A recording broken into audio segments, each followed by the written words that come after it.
tiče COVID-a in vam moram reči, da kaj tako grdega še nisem brala v življenju, niti kot tožilka. So bili ljudje, ki so se zgražali, grozili predsedniku, da so ti ukrepi strašni, da je to, se veste, koliko je bilo dogodkov. So bili pa taki, ki so rekli, da je vse premilo, da otroci sploh ne smejo v šolo, da je treba res narediti, tako zelo različno, več je bilo proti, no?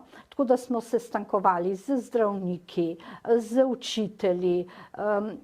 Toliko je bilo nasprotovanj tem ukrepom, da sem imela takrat pa res kar veliko dela.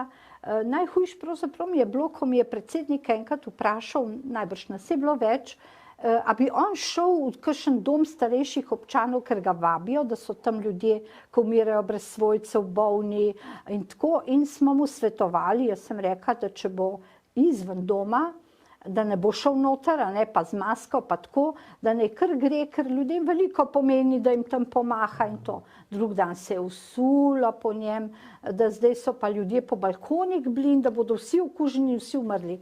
3 dni nisem spala, ker sem rekla, če zdaj v teh domovih, ki jih je obiskal, kakšnih več umre kot običajno, bo on kriv, ne. In zelo slabo sem se počutila, sem rekla, pa jaz sem mislila dobro, po megafonu, veste, jih je pozdravljal, ljudje so pa res na balkonih, oknih viseli, ne.